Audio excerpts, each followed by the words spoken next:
संचालक निलंगा, त्याचबरोबर संभाजी तरे, प्रमोद पाटील असे एकूण 701 कार्यकर्ते शिवसेना उद्धव बाळासाहेब ठाकरे पक्षामध्ये प्रवेश करतात. यानंतर मी या विचारपीठाहून या जाहीर सभेचे प्रमुख मार्गदर्शक आणि कोविड काळामध्ये या महाराष्ट्राला सावरण्याचं काम ज्यांनी केलेलं आहे पक्ष प्रमुख उद्धवजी बाळासाहेब ठाकरे यांना विनंती करतोय, उपस्थितांना आपण संबोधित करावं. आदरणीय ठाकरे साहेब. जमलेल्या माझ्या तमाम महाराष्ट्र प्रेमी बांधवांनो, भगिनींनो आणि मातांनो,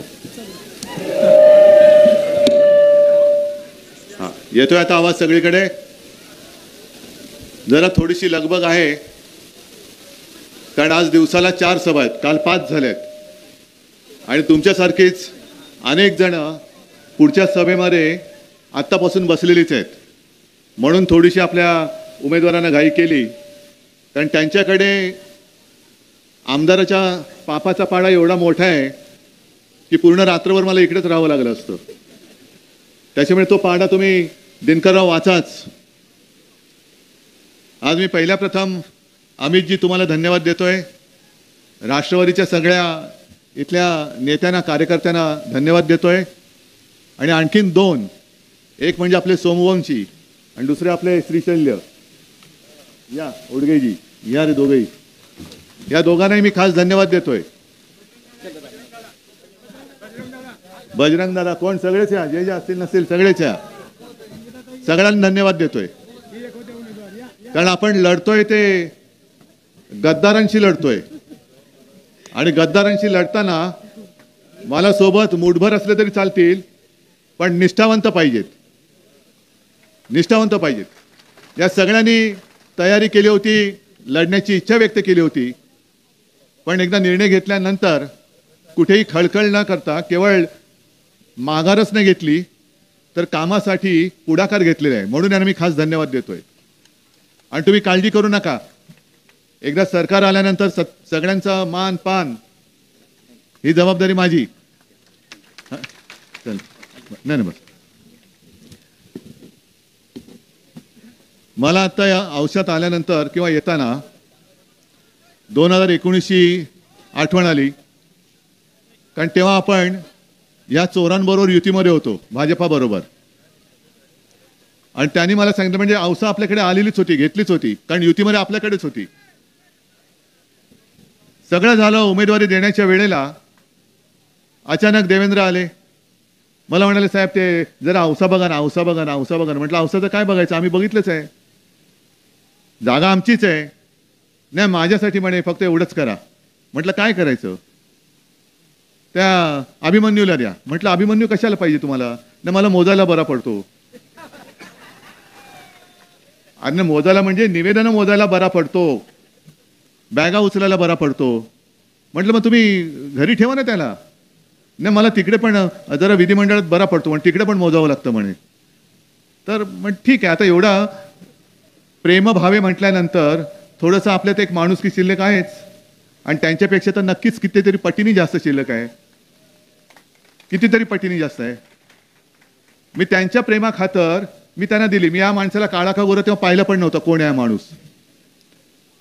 पण अभिमन्यू असलं तरी देवेंद्र आता स्वतःच चक्रव्यूहामध्ये अडकलेत, स्वतः चक्रव्यूहात अडकलेले आहेत. कारण त्यांनी जो एक चक्रव्यूह आपल्या भोवती टाकायचा प्रयत्न केला, आपले गद्दार फोडले, पक्ष चोरला, चिन्ह चोरलं, अगदी शिवसेना प्रमुखांचा फोटो सुद्धा चोरला. आणि चोरल्यानंतर लक्षात आलं की अरे या चक्रव्यूहात स्वतःच अडकलो. कारण पुन्हा येईन बोलले, परत आले, पण आधी फुल होते, आता येताना हाफ बनून आले. त्याच्यामुळे स्वतःच त्याच्यामध्ये अडकले. आणि हे जे काही ज्याला एक कपाळ करंटे पण म्हणतात, मला आज देखील काही जणांनी मी विचारलं, काय रोज काही जण विचारतात की त्यांनी वचन खरंच दिलं होतं का? म्हटलं खोटं कसं, ते खोटं देणाऱ्याला वचन म्हणतच नाही. त्यांनी मला खरोखर शिवसेना प्रमुखांच्या खोलीमध्ये वचन दिलं होतं, म्हणून मी त्यांच्यासोबत राहिलो. आणि नंतर त्यांनी जो मला प्रश्न विचारला तो मी आता मिंद्यांना विचारतो. अमित शाह, अरे मगाशी काय झालं, सगळे एवढे प्रेमाने अमित भाई अमित भैया अमित भैया म्हटलं, ह्यांचं प्रेम का उतू जाते? मग नंतर कळलं हा आपला अमित भैया. कारण नाव जरी एक असलं तरी माणसं वेगळी आहेत, वृत्ती वेगळी आहे. तर त्यांनी जे काही दिलं होतं वचन ते मोडलं. आणि आता काल परवाकडे त्यांनी जे सांगितलं अमित शहानी की त्यांचं सरकार आल्यानंतर देवेंद्र पुन्हा मुख्यमंत्री होणार. मग मिंदेने म्हणा बसा आता भांडी घासत. आणि अजित पवारांना म्हणा तुम्ही ती भांडी घासायला माती देत राहा त्याला. घास रे बाबा घास. घासा त्यांची भांडी. आमचं आहे ते आमच्या हक्काचं आहे. हे तुम्ही काय तुम्ही माझं नाव चोरलं असाल, पक्ष चोरला असाल, पण माझी माणसं कशी चोराल तुम्ही? गद्दार चोरलेत पण माणसं नाही फोडू शकत. कालपासून जरा मी एक वेगळा अनुभव घेतोय. एक टीव्हीवरती काल व्हिडिओ आला होता, बघितला ना? मी काढलेला. काय होता? आता परत इकडे तपासली. म्हणून मी त्यांना सांगतोय चॅनलच्या माध्यमातून, निवडणूक आयुक्तांना सांगतोय की एक काम करा ना, तुमच्याकडे जर जास्तीची माणसं असतील तर माझ्याकडे जे काही बॅगा वगैरे आहेत ना, माझ्याकडे जसा तो अभिमन्यू देवेंद्रच्या बॅगा उचलतो तशा बॅगा नाही आहेत. माझ्या कपड्यांच्या बॅगा आहेत ना, एक गाडी द्या तुमच्या बरोबर. पाहिजे तर माझे कपडे पण तुम्हीच धुवा, मला काही हरकत नाहीये. माझ्याकडचं ओझं कमी होईल. फक्त एकच आहे की मला रोज सकाळी आंघोळ वगैरे मी केल्यानंतर माझे कपडे मला देत जा, नाही तर ते पण ढापाल तुम्ही. हे काय हा दरिद्रीपणा आहे? मला बॅग तपासण्याबद्दल माझा आक्षेप नाहीच आहे. त्यांना ते कळतच नाहीये. म्हणजे काल तपासली, आज तपासली म्हटलं, त्या टीमला सांगितलं पुढे मी कुठे जाणार आहे तिकडे पण टीम तयार ठेवा. मला फोटोग्राफी माझी जी बंद झाली ती परत करायला मिळते, याच्यापेक्षा दुसरा आनंद काय माझा? माझ्यातला कलाकार जो आहे, मी काल आज सकाळी मुलाखत देताना त्या कॅमेरामॅननी सांगितलं की साहेब आमच्यापेक्षा तुमचा कॅमेरा जास्त स्थिर होता. म्हटलं माझं सगळं स्थिर असतं, सरकार पण स्थिरच होतं. याने नालायकपणा नसता केला तर 5 वर्ष मी पूर्ण करून दाखवली असती, अगदी करून दाखवली असती. पण माझा जो आक्षेप आहे की जो कायदा तुम्ही मला लावताय तोच कायदा तुम्ही मोदी आणि शहाना का नाही लावत? काय त्यांच्यामध्ये असं सोनं लागलंय? कारण पंतप्रधान ते जर का असतील ते स्वतःला मानतच नाहीत पंतप्रधान. कारण पंतप्रधान हा कोणत्या एका पक्षाचा नसतो, तो देशाचा असतो. गृहमंत्री हा देशाचा असतो, पक्षाचा नसतो. आणि अमित आपण ज्या शपथ घेतली होती, मी मुख्यमंत्री म्हणून तुम्ही मंत्री म्हणून, त्या शपथेमध्ये लिहिलेलं आहे की मी सगळ्यांशी सारखा वागेन, उजवं डावं करणार नाही. मग मोदीजी तुम्ही जे काय करता आहात, तुम्ही पंतप्रधान पदाच्या खुर्चीवर बसायला लायक नाही आहात. अमित शहाजी तुम्ही सुद्धा गृहमंत्री पदाच्या खुर्चीवर बसायला लायक नाही आहात. कारण तुम्ही देशाचं काम सोडून तुम्ही तुमच्या पक्षाच्या प्रचाराला महाराष्ट्राच्या गल्लीबोळामध्ये फिरता आहात. मग माझ्या इकडे दिनकररावाच्या प्रचाराला तुम्ही का नाहीत? या ना. नाही या म्हटलं तर खरंच येतील, येऊ नका. कारण आलं तर आमचा पराभव होईल. तुमचं तुम्ही बघा, तुमचे पराभव तुम्ही करून घ्या. कारण महाराष्ट्र आता कंटाळले तुमच्या थापांना. 14 सालापासून ज्या थापा मारतायत, मी प्रत्येक सभेत विचारतो 2014 साली त्यांनी काय काय थापा मारल्या होत्या? 15 लाख रुपये मिळणार बोलले होते ना. मला एकही अजून माणूस भेटला नाही औस्यामध्ये कोण आहे करे ज्याच्या खात्यात खरंच मोदींनी 15 लाख टाकले, अभिमन्यू पवार सोडून. नाही त्यांचे टाकले असतील, कारण मला माहिती नाही, त्यांच्याकडे टाकले असतील. तुमच्या कोणाच्या खात्यात आलेत का? मग बोलले होते 15 लाख आणि माता भगिनी देतात 1500 आणि युवकांना 15 पैसे पण देत नाहीत. बरं 2 कोटी लोकांना दरवर्षी रोजगार देणार. किती जणांना रोजगार मिळालाय? शेतकऱ्यांचं उत्पन्न दुप्पट झालंय का? काहीच झालेलं नाहीये. पिकाला भाव मिळतोय का? हमी भाव मिळतोय का? सोयाबीनला मिळतोय का? कापसाला मिळतोय का? काय नाही. सगळा रखरखाट, दुष्काळ. म्हणजे घोषणांचा पाऊस आहे आणि प्रत्यक्ष मात्र दुष्काळ आहे. कारण यांच्याकडे आता मुद्दे नाही राहिले. आज सुद्धा त्यांची सभा आहे सोलापूरला. त्या सभेमध्ये मी मोदीजींना सांगतो की महाराष्ट्राच्या हिताबद्दल काहीतरी बोला. नुसतं दरवेळेला टायरे लावू नका उद्धव ठाकरे उद्धव ठाकरे. अरे उद्धव ठाकरेला तुम्ही संपवलात ना, मग अजून का घाबरता उद्धव ठाकरेला? का घाबरता? आणि मी जे म्हणतो माझा आक्षेप जो आहे तो याच गोष्टीवरती आहे की तुम्ही माझी बॅग तपासली हरकत नाही, पण आज मला आता सोलापूरला जायचंय, हेलिकॉप्टरने जायचं होतं. नाही, नो एंट्री. मोदींचं विमान उतरतंय. म्हणजे मोदी येताना तुम्ही बाकीच्या सगळ्या पक्षांना एअरपोर्ट बंद करतात. ज्या रस्त्याने जाणार त्या रस्त्यावरती नागरिकांना बंदी करता आहात. मग टिकोजी राव येणार और भाइयों बहनों, ही लोकशाही नाही मी मानायला. ही लोकशाही असूच शकत नाही. जर माझी बॅग तपासली जात असेल तर मोदी शहांची सुद्धा तपासली गेलीच पाहिजे. आणि माझी जशी तुम्ही येताना बॅग तपासता तशी मोदी शहांशी महाराष्ट्रातून जाताना बॅग तपासा. कारण महाराष्ट्राला लुटून घेऊन चाललेत. कुठे? कळतंय ना तुम्हाला? बघतात ना तुम्ही? मग पुन्हा यांना मतदान करून आपण आपल्या चक्रव्यूहात अडकणार आहोत? मग भाजप असेल, मिंदे असेल, महायुतीला मत. मग मी असं जर का म्हटलं की महायुतीला मत म्हणजे गुजरातला मत, काय मी चुकीचं बोलतोय? काय चुकीचं बोलतोय? आता यांना तो जो काही पाना फुटलेला आहे, आम्ही शेतकऱ्यांना कर्जमुक्त करू. अरे आम्ही करून दाखवलं ना शेतकऱ्यांना, म्हणून तर लोक येतात माझ्याकडे. 2 लाखापर्यंतचं पीक कर्जमुक्त आपण केलं होतं की नव्हतं? बरोबर ना? बरं, आता तुम्हाला पीक विमा तरी मिळतोय का? नुकसान भरपाई नाही. आणि प्रत्येक तुमच्या गोष्टीवरती जीएसटी मात्र कचकून घेत आहेत. म्हणजे दुष्काळ पडला किंवा अतिवृष्टी झाली, पूर आला, तर तुम्हाला पिकाचे हमीभाव हे वरखाली होतात. तुमचं पीक सोडून जातं. मग तुम्हाला पीक विम्याचे तुमचा उत्पन्न खर्च किती असो, 27 रुपयाचा चेक पीक विमा झालं, तुमचं घर भरभरून. आणखीन घराच्या छपरावरती सोनं चढलं, सोन्याची कौलं चढली. 27 रुपयाचा चेक, 51 रुपयाचा चेक, 123 रुपयाचा चेक. बरोबर आहे ना? हा पीक विमा. आता तुम्हाला कळतंय की महाराष्ट्रामध्ये शेतकरी नांदतायत. आणि अमितजी, मला काल थोडंसं कळलं, कानावर आलं, अजून नक्की काय कन्फर्म झालेलं नाहीये, पण सोयाबीन पिकवणारा शेतकरी जो आज चिडलेला आहे, कापूस उत्पादक शेतकरी जो चिडलेला आहे, त्याला कुठेतरी असं भासवायचंय किंवा यांना एक जे म्हणतात ना फेक नरेटिव्ह, म्हणजे खोटं कथानक, ते यांना असं करायचंय की काल एक मंत्रालयात कुठे एक बैठक झाली मुख्य सचिवांच्या अध्यक्षतेखाली, असं मी ऐकलं. त्याच्यामध्ये सहकार सचिव पण होते, आणखीन काही होते, एक प्रसिद्धी प्रमुख पूर्वी होते ते पण होते. आणि आता असं भासवायचं की खरेदी वगैरे झालेली आहे, शेतकऱ्यांना भाव मिळालेला आहे, आता आनंदात सगळे आहेत, आनंदी आनंद चहूकडे.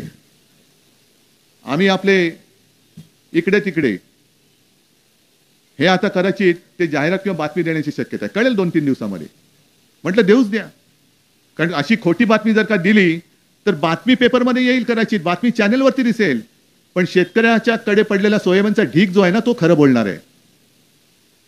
त्याच्या घरात पडलेला कापूस तो खरं बोलणार आहे. आणि हे केलं तर आणखीन शेतकरी चिडून उठणार आहे. या सगळ्या ज्या गोष्टी होत्या, जसं आता बहिणीला 1500 रुपये देत आहेत. मी तर म्हटलं, जर हे तिन्ही भाऊ, तुम्हाला मागे बोललं मी, एक कोण देवा भाऊ, एक दाढी भाऊ आणि तिसरा जॅकेट भाऊ, मग तिघही मिळून महाराष्ट्र खाऊ. मग तुम्ही साधा विचार करा की दिनकररावांनी इथल्या आमदाराचा सगळा तो भ्रष्टाचाराचा पाढा वाचला. 2.5 वर्षात एक अभिमन्यूने त्याच्या गुणिले 40 अधिक अजित पवारांचे किती असतील ते, अधिक भाजपचे, एवढ्या सगळ्यांनी किती महाराष्ट्र लुटला असेल, जरा तुम्ही हिशोब करून बघा. हा सगळा हिशोब केला तर किती प्रचंड लाखो कोटी रुपये होतील. आणि मिंदेने तर सगळं ताळतंत्र सोडूनच दिलेलं आहे. जाऊ तिथे खाऊ, हेच त्यांचं घोषवाक्य आहे. हेच त्यांचं घोषवाक्य. म्हणजे मुंबईमध्ये सुद्धा रस्त्याची कॉन्ट्रॅक्ट ही चढ्या दराने ही काढली त्यांनी, कारण का कॉन्ट्रॅक्टरकडनं टक्केवारी पाहिजे. मग त्यांचं भांडं आपण फोडलं. 1-1.5 वर्षापूर्वी पंतप्रधान आले होते आणि मुंबईकरांना फसवण्यासाठी रस्त्याच्या कामाचा शुभारंभ केला. नारळ फोडले कचाकच. आणि काय काय कामं हे आपण केलेल्या कामावरती पुन्हा एकदा नारळ फोडून शुभारंभ केला त्यांनी. आणि आपण भांडं फोडलं की हे मूळ काम कितीचं होतं, आता किती हजार कोटीने वाढले. हे सगळे पैसे हे मिंद्यांच्या कॉन्ट्रॅक्टरच्या खिशामध्ये जात आहेत.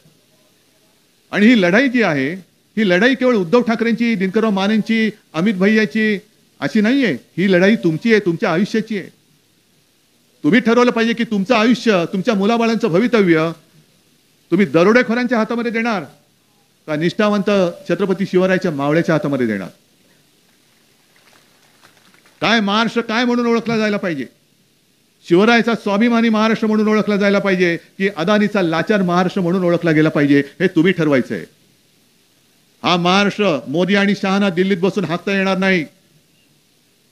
या महाराष्ट्राने अनेक वेळेला ज्या ज्या वेळेला संकट आले, अगदी यशवंतरावांपासून तिथपासून सुरुवात केली तरी, आणि अगदी स्वराज्य स्थापनेसाठी सुद्धा, स्वातंत्र्यासाठी सुद्धा महाराष्ट्राने जेवढे क्रांतिकारक दिलेत, क्वचितच कधीतरी कोणीतरी दुसऱ्या राज्याने दिले असतील. नाही दिले असं माझं म्हणणं नाही. बंगालने दिले, उत्तर प्रदेश सगळ्यांनी दिले, पण महाराष्ट्राने जेवढं स्वातंत्र्यासाठी त्याग केलेला आहे, तो महाराष्ट्र नेहमी देशासाठी, देश वाचवण्यासाठी हा अग्रेसर राहिलेला आहे.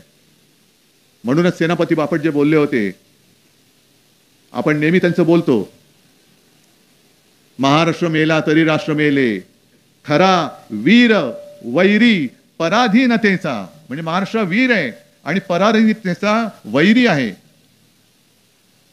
महाराष्ट्र मेला तरी राष्ट्र मेले. आणि शेवटचे त्यांनी म्हटलेलं आहे की महाराष्ट्र आधार या भारताचा. मोदी आणि शहा हा महाराष्ट्र खतम करायला निघालेले आहेत.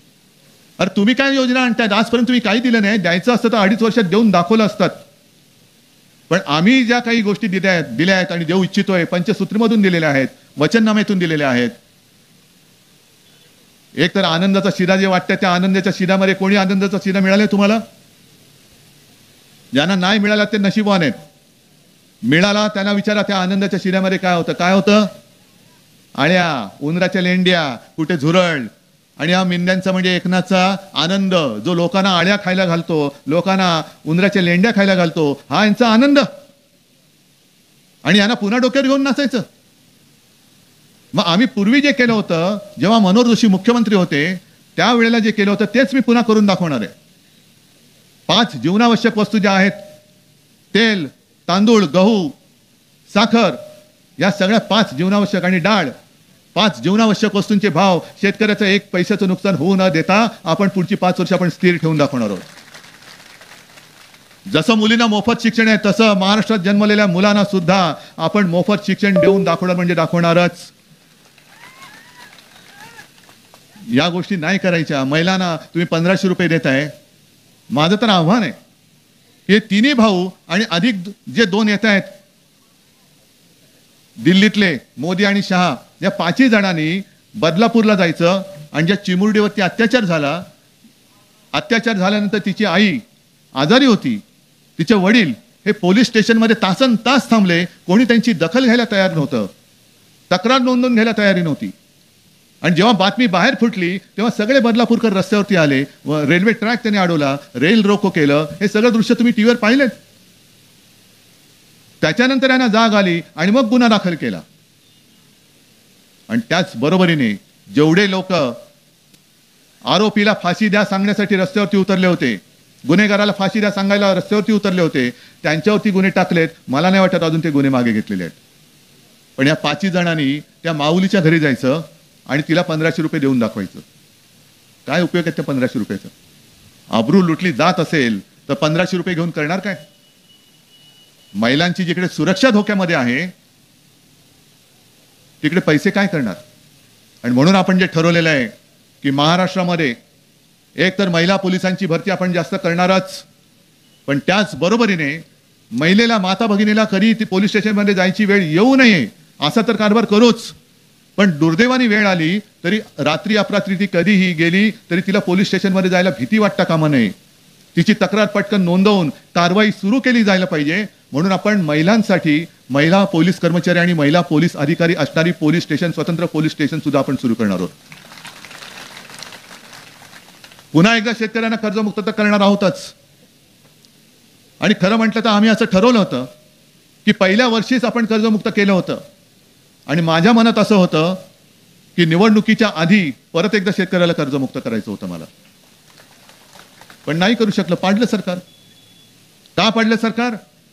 तर महाराष्ट्र लुटायचा होता. महाराष्ट्र लुटायचा होता.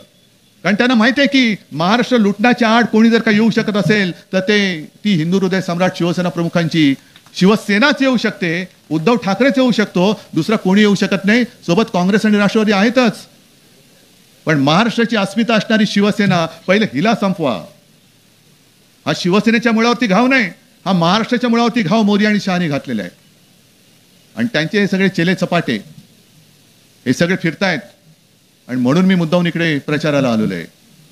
मी दिनकररावांना उमेदवारी एवढ्यासाठी देतोय आणि दिली. आमदार तर तुम्ही त्यांना करणारच आहात, पण त्यांचं नाव माने आहे. मी तुमच्या मानेवरचं हे लुटारूंचं भूत उतरवायला आलेलो आहे. हे लुटारू आहेत. त्यांची जी घोषणा आहे की हम महाराष्ट्र को लुटेंगे और दोस्तों को बांटेंगे, लुटेंगे और बांटेंगे, ही भाजपाची घोषणा आहे आणि तेच ते करतायत. गुजरातला उद्योग नेतात की नाही? मग हे जसं ते बोलले होते लोकसभेच्या वेळेला की यांनी म्हणे ते संविधान आम्ही बदलणार, याचं फेक नरेटिव्ह केलं. मग इथून टाटा एअरबस तुम्ही गुजरातला नेला, हे फेक नरेटिव्ह आहे. वेदांत फॉक्सकॉन नेला, बल ड्रग पार्क नेला, मेडिकल डिव्हाइस पार्क नेला, आपला सिंधुदुर्गातला पाणबुड्यांचा प्रकल्प होता तो नेला. अंबुजा सिमेंटचं कार्यालय ते नेलं, हे काय फेक नरेटिव्ह आहे? आणि इथले सगळे उद्योग तुम्ही गुजरातला नेणार असाल तर माझ्या या सगळ्या बांधवांनी भगिनींनी आणि त्यांच्या मुलांनी जायचं कुठे? तुम्ही काय गुजरातला जाणार आहात का? मग मी तुम्हाला सांगायला आलेलो आहे की महाविकास आघाडीचं सरकार आणा. मी धारावीच्या घशामध्ये अदानीच्या घशामध्ये जी घातलेली आहे ती अदानीच्या घशात घातलेली मुंबई काढेन आणि मुंबईच्या परिसरात माझ्या महाराष्ट्रातल्या भूमिपुत्रांना परवडणाऱ्या किमतीमध्ये घरं देईन. या मुंबईमध्ये या दाखवून देऊ आपण महाराष्ट्राची ताकद काय आहे ही संपूर्ण देशाला दाखवू आणि देश मजबूत करण्यासाठी महाराष्ट्राची ताकद वापरू. या मुंबईमध्ये या. पण मुंबईत येताना आधी तुमचा प्रतिनिधी पाठवावा लागेल. कोण? नक्की? मग निशाणी काय? शाबास. कारण ते बऱ्याच ठिकाणी हा संभ्रम निर्माण करतायत. आपलं जुनं चिन्ह तर चोरलंयच. म्हणजे भाजप, मी जो बोलतो ना, भाकड जनता पक्ष आहे, भाकड आणि भेकड. हे लोकसभेतलं माझं वाक्य आजही कायम आहे. कारण हे काही निर्माण करू शकले नाहीत. चोर, दरोडेखोर, म्हणजे यांच्याबरोबर मिंदे आहे, यांच्याबरोबर अजित पवार आहे, ईडी, इन्कम टॅक्स, सीबीआय, अशी सगळ्यांची युती आहे, महायुती. या सगळ्यांची युती करून आणि निवडणूक आयोग आपल्या अंगावरती येत आहेत. आणि आपण मात्र छत्रपती शिवरायाचा भगवा घेऊन हातामध्ये घेऊन, जसं त्यावेळेला ते आक्रमण शिवरायांनी थोपवलं होतं तसंच हे आक्रमण आता आपल्याला नुसतं थोपवायचं नाही, हे परतून लावायचं आहे. आणि म्हणून मी तुम्हाला एकच विनंती करेन, इकडे तर मशाल आहेच, पण अमितजी तुम्ही मागाशी मला म्हणालात की लोहा कंदारमध्ये काय? लोहा कंदारमध्ये सुद्धा मशालच आहे. एकनाथराव पवारच आपल्या अधिकृत उमेदवार आहे. मी जाहीरपणाने त्यांची सभा पण घेतलेली आहे. आज पण इथे सांगतोय, कुठेही कोणाचाही संभ्रम करून घेऊ नका, अजिबात करू नका. कारण जे करायचं ते उघड करतो. आम्ही काँग्रेस सोबत आलो ते सुद्धा उघडपणाने आलोय, पवार साहेबांबरोबर आलो उघडपणाने आलो. आणि भाजपने जे केलं म्हणजे माझी शस्त्रक्रिया झाल्यानंतर काही काळ मी हतबद्ध होतो, माझी हालचालच बंद झाली होती. त्यावेळेला रात्री अपरात्री हे देवेंद्र आणि मिंदे हे रात्रीच्या काळोखात भेटून त्यांनी कटकारस्थान केलं आणि आपलं चांगलं चाललेलं सरकार गद्दारी करून पाडलं. आता त्या गद्दारीचा सूड उगवायचा आहे. आणि म्हणूनच तुम्ही सगळेजण महाविकास आघाडीचं सरकार आल्यानंतर बेधडक तुमच्या मुलांना आणि मुलींना मुंबईमध्ये पाठवा. ती तिकडे सुरक्षित राहील याची हमी मी घेतो. पण हे जर करायचं असेल तर तुम्ही तुमच्याकडचा लोकप्रतिनिधी आमदार हा आपल्या महाविकास आघाडीचाच पाठवा आणि इथून दिनकररावांनाच पाठवाल अशी खात्री व्यक्त करून तूर्त आपली मी रजा घेतो. जय हिंद, जय महाराष्ट्र. हॅलो, धन्यवाद साहेब. आपण उपस्थितांना अगदी विस्तृतपणे या ठिकाणी मार्गदर्शन केलेलं आहे.